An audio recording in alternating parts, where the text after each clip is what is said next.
Dire qu'il y a à peine 2 ans, on pensait repêcher top 10 avec le choix des Panthers. Ça a redonné Philippe Méchard.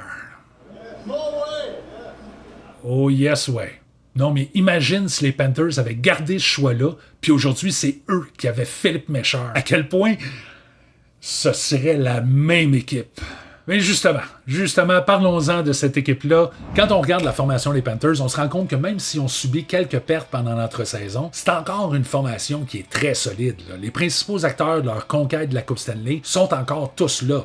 Barkov, Tkachuk, Reinhardt, Verhaeghe, Bennett, Lundell, Forsling et Ekblad en défense, Bobrovsky devant le filet, c'est essentiellement la même équipe avec quelques joueurs de support en moins. En fait, la perte la plus substantielle qu'on a subie du côté des Panthers, c'est probablement celle du défenseur Brandon Montour, qui a paraphé une entente de 7 ans avec le Kraken de Seattle à un montant que plusieurs ont qualifié de « Holy sh**! 7 142 000 par année pour un défenseur qui a produit 33 points la saison dernière, c'est beaucoup d'argent. Juste pour donner un ordre de grandeur, si on prend la valeur totale du contrat, ça représente 10,5 millions de hot dogs du Centre Bell. Ben quoi, il y en a qui calculent les budgets en nombre de cafés par jour, moi c'est en dog. Ça donne des rapports d'impôts un peu weird, je te dirais. Plus sérieusement, c'est quand même une perte plus importante que ça peut sembler l'être à première vue. Faut comprendre qu'au-delà de ses 33 points, Brandon Montour c'était aussi le défenseur le plus utilisé de l'équipe, devant Aaron Ekblad et devant Gustav Forsling. C'est 23 minutes et demie par match qui viennent de sortir de ton alignement et que tu vas maintenant devoir donner à Nate Schmidt qui arrivait même pas à en donner 17 de qualité à Winnipeg la saison dernière. Mais collectivement, je pense qu'on est fait assez fort chez les Panthers pour se maintenir parmi les meilleures formations du circuit malgré les pertes.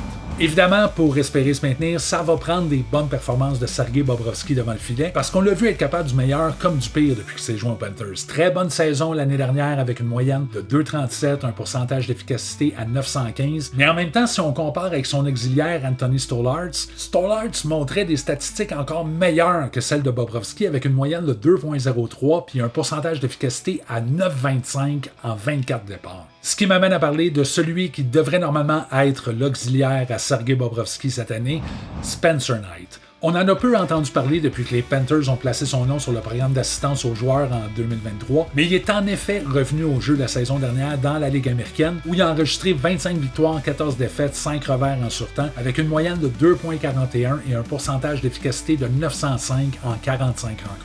Et Anthony Stolarz ayant signé comme agent libre à Toronto cet été, c'est probablement Spencer Knight qui va être appelé à seconder Sergei Bobrovsky cette année. C'est donc dire que les Panthers vont investir la coquette somme de 14,5 millions de dollars de leur masse salariale devant le filet cette année. Ça aussi, c'est beaucoup d'argent. En fait, ça représente 16,5% de la masse salariale permise cette année, ce qui est rarement le meilleur investissement possible. Bon, c'est mieux que Nortel, là, mais c'est quand même pas l'idéal. Oh, belle petite référence obscure et probablement passée date pour mes amis qui s'intéressent à la bourse. Et donc, je me demande chez les Panthers si on va maintenir ce tandem-là toute la saison ou si on va être tenté de transiger l'un ou l'autre pour du renfort, notamment en défensive, pour essayer de pallier au départ de Brandon Montour. Sinon, autre sujet qui attire mon attention chez les Panthers, c'est la progression de l'attaquant Anton Lundell. Personnellement, c'est un jeune joueur que j'aime beaucoup et dont les qualités se traduisent pas toujours nécessairement en nombre de points, mais présentement, on sent qu'il est un peu bloqué à l'intérieur de l'alignement des Panthers. L'année dernière, son temps de glace est passé à 15 minutes 23, ce qui est son plus bas total depuis son entrée dans la ligue. On lui donne très peu de temps en avantage numérique, même chose en désavantage numérique, malgré le fait que c'est un jeune joueur qui est plutôt responsable défensivement et qui est aussi excellent dans le cercle des mises en jeu, contrairement à Sam Bennett à qui on offre beaucoup plus d'opportunités comme centre sur le deuxième trio. Et je sais qu'en Floride, on aime beaucoup la combinaison de Lundell avec Luosterainen sur le troisième trio, mais si on se soucie uniquement du développement du joueur, je pense qu'on est rendu au stade où on se doit de lui donner plus d'opportunités si on veut en faire un rouage important pour le futur de l'équipe. Parce que présentement, il fait pas juste plafonner, il montre même des signes de régression. À son année recrue, Lundell avait ramassé 18 buts et 44 points en seulement 65 matchs, et cette année, c'est 13 buts, 35 points en 78 rencontres. Ça s'en va pas dans le bon sens, ce projet-là.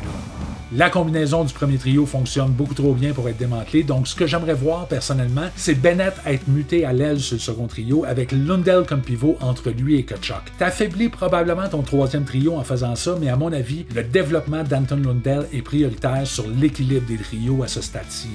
Dernier point que je veux aborder au sujet des Panthers, c'est l'ajout du défenseur Adam Boqvist. Pour ceux et celles qui sont moins familiers avec Boqvist, on parle d'un défenseur qui était très convoité à son année de repêchage en 2018 et c'était aussi une des pièces maîtresses dans la transaction qui envoyait Seth Jones à Chicago. Il y avait beaucoup de choix d'impliquer dans cette transaction-là. D'ailleurs, 2 des choix acquis par les Blue Jackets sont devenus Cole Sillinger et David Jiricek, donc ça a quand même été un bon coup dans l'ensemble pour les Blue Jackets. Mais dans le cas d'Adam Boqvist, c'était la pièce principale. Et malheureusement, ça n'a jamais donné ce qu'on espérait à Columbus. Si bien que l'équipe a simplement décidé de racheter son contrat cet été, ce qui m'a un peu surpris parce que j'étais sous l'impression que c'était plus les blessures l'enjeu principal dans son cas. Et il gagnait quand même pas énormément d'argent non plus. Son contrat était de 2,6 millions pour une production offensive qui frôlait le demi-point par match. Et c'est finalement les Panthers de la Floride qui lui auront fait signer un contrat d'1 an au minimum de la Ligue à 775 000 par année. Et je suis peut-être encore trop optimiste dans son cas, mais on dirait que j'aurais le goût de le voir réussir à relancer sa carrière et je pense que les Panthers, c'est potentiellement la bonne organisation pour le faire.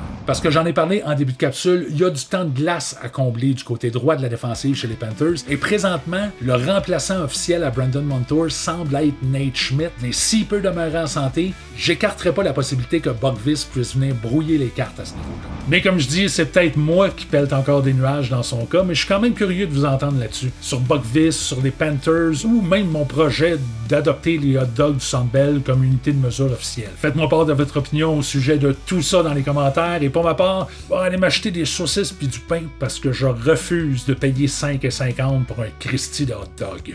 OK, ciao!